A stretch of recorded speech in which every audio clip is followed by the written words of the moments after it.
गरीब की बिरयानी। सबा अपनी सास नूर और अपने शौहर साजिद के साथ रहा करती थी। साजिद की एक छोटी सी बिरयानी की दुकान थी। वो एक बहुत ही टैलेंटेड आदमी था। उसके हाथ में मानो जादू था, जादू, क्योंकि वो बिरयानी काफ़ी अच्छी बनाता था। इसलिए उसकी दुकान पर अक्सर ग्राहक की लाइन लगी रहती थी। वो अपने छोटे से परिवार वालों के साथ खुशी से अपना जीवन व्यतीत कर रहा था, लेकिन उसे ये नहीं पता था कि उसके जीवन में आने वाली कठिनाई इतनी बढ़ जाएगी कि वो बिल्कुल लाचार हो जाएगा। ऐसे ही एक दिन साजिद अपनी बिरयानी की दुकान पर बिरयानी बना रहा था। तभी अपने एक आदमी से वो कहता है, अरमान, तू ज़रा दुकान को देखना, मैं अभी वॉशरूम से होकर आता हूँ। जी साहब। इस तरह साजिद वॉशरूम चला जाता है तो वहीं दुकान में अरमान भी लापरवाह होकर गैस को खुला छोड़ देता है। और जैसे ही साजिद वॉशरूम से बाहर आता है, सिलेंडर ब्लास्ट हो जाता है, जिस वजह से वह आग की चपेट में आ जाता है और उसका पूरा शरीर झुलस जाता है। इस बारे में जब नूर और सबा को पता चलता है तो उन दोनों के पैरों तले ज़मीन खिसक जाती है। अब उन दोनों को समझ में नहीं आता कि वो दोनों क्या करें। इसी तरह से कुछ दिन बीत जाते हैं। उनकी आर्थिक स्थिति और भी ज़्यादा बिगड़ जाती है, जिसके बाद नूर और सबा घर की जिम्मेदारी अपने कंधों पर ले लेती हैं। माँ जी, हम हाथ पर हाथ धरे नहीं बैठ सकते। साजिद इस हालत में नहीं है कि वो फिर से कोई काम कर सके, इसलिए अब हमें ही कुछ करना होगा। हाँ बहू, मैं जानती हूँ, और इसीलिए मैंने एक फैक्ट्री में बात भी की है जहाँ मुझे मशीन चलानी होगी। मशीन चलानी होगी? पर माँ, आपके घुटनों का दर्द। मैं जानती हूँ बहू, पर हम पर घर की जिम्मेदारियाँ तो है ही, साथ ही साजिद की दवाइयों का इंतज़ाम भी तो करना है। अब इस तरह से नूर फैक्ट्री में काम करने लगती है। वहीं दूसरी ओर सबा भी कोठी पर बड़े बड़े घरों में जाकर साफ सफाई का काम करने लगती है। समय यूं ही बीतता है और जैसे तैसे दोनों सास बहू घर को चलाती है। अपनी पत्नी सबा और अपनी माँ नूर को इस तरह बाहर काम करता हुआ देख साजिद को बिल्कुल अच्छा नहीं लगता। और एक रात जब सभी खाना खा रहे होते हैं, तब साजिद अपनी आंखों में आंसू लिए बैठा होता है।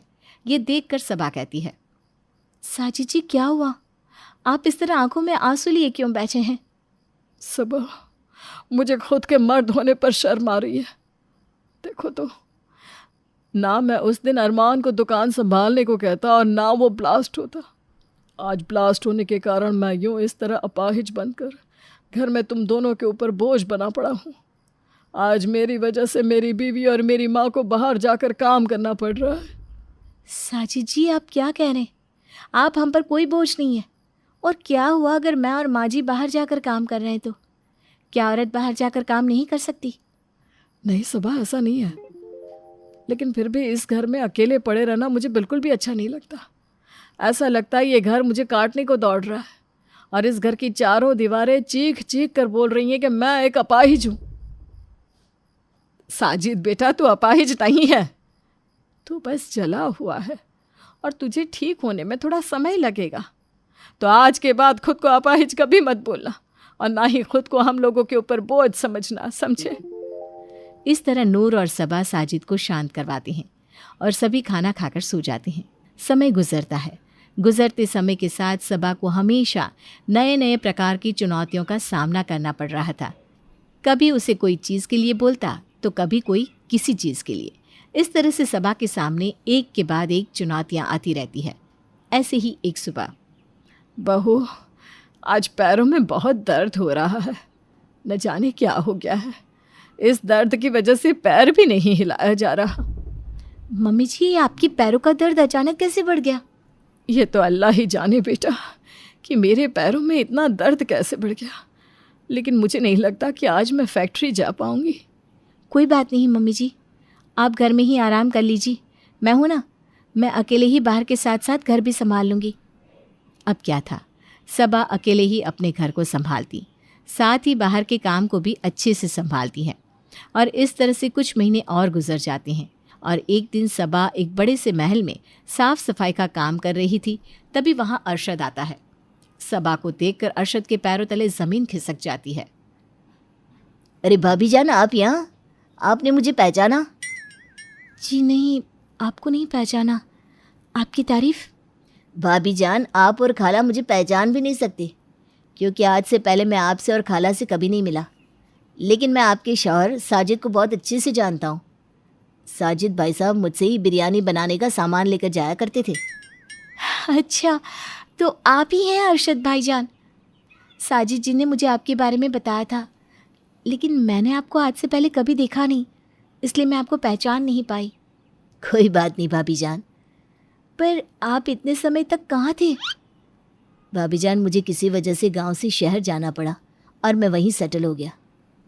लेकिन आज जब इतने सालों बाद यहाँ वापस आया तो मैंने देखा कि साजिद भाई साहब की बिरयानी की दुकान बुरी तरह से जली हुई है और साथ ही बंद भी रखी है। मैंने साजिद भाईजान के बारे में काफ़ी पता लगाने की कोशिश करी, लेकिन मुझे उनके बारे में कुछ पता नहीं चला। और जब मैं अपने घर में आया तब मुझे आप मेरे घर में यूं इस तरह काम करती हुई नज़र आई। भाभी जान, भाईजान का काम तो बड़ा अच्छा चल रहा था। आखिर ऐसा क्या हुआ जो आपको लोगों के घरों में जाकर काम करना पड़ रहा है? उसकी ये बात सुनकर सबा अरशद को सारी घटना बता देती है। ये सुनने के बाद अरशद की आंखों में आंसू आ जाते हैं और आंखों में आंसू लिए अरशद सबा से कहता है, भाभी जान, साजिद भाईजान और आपके साथ बहुत बुरा हुआ है, लेकिन आप और खाला अपनी उसी दुकान को रिपेयर करवा कर दोबारा बिरयानी की दुकान क्यों नहीं खोल लेती? भाईजान, किसी भी काम को शुरू करने से पहले हाथ में पैसों का होना बहुत ज़रूरी है, लेकिन मेरे घर के हालात इतने बिगड़ गए हैं कि मैं कुछ नहीं कर पा रही। उसकी ये बात सुनकर अरशद सबा के हाथ में कुछ पैसे थमा देता है। अरशद के हाथ से पैसे लेना सबा को अच्छा नहीं लग रहा था और इसीलिए वो पैसों को दूर करते हुए अरशद से कहती है, भाईजान, मैं आपसे ये पैसे नहीं ले सकती। भाभी जान, आप मुझे भाई भी बोल रही हैं, ऊपर से मुझसे पैसे ना लेकर मुझे गैर भी बना रही हो। यदि मेरी जगह आपका खुद का भाई होता और आपकी मदद कर रहा होता तो क्या आप तब भी इसी शब्द का इस्तेमाल करती? मैं जानता हूँ इस समय आपको पैसों की बहुत ज़रूरत है, पर आपकी खुददारी आपको मुझसे पैसे लेने नहीं दे रही। इसलिए जब आपके पास पैसे हो जाए तो आप मुझे मेरे पैसे वापस दे देना। बस मैं आपकी मदद करना चाहता हूँ, इसलिए आप मुझे अपनी मदद करने से रोकिए मत। अरशद की ज़िद करने पर सबा उससे पैसे ले लेती है और उन पैसों को रख लेती है और अरशद का कहना भी मानती है। अब सबा अपनी छोटी सी बिरयानी की दुकान को रिपेयर करवाती है और एक बार फिर से बिरयानी बेचना शुरू कर देती है। यूं ही दिन बीतने लगते हैं और बहुत जल्द सबा की तरक्की हो जाती है। कुछ दिन बाद जब अरशद सबा से मिलने के लिए गांव आता है तो सबा उसके पैसे लौटा देती है और इस तरह बिरयानी बेचकर सबा अपने घर की आर्थिक स्थिति को काफ़ी बेहतर कर लेती है। साथ ही अब सबा का शौहर भी ठीक हो जाता है।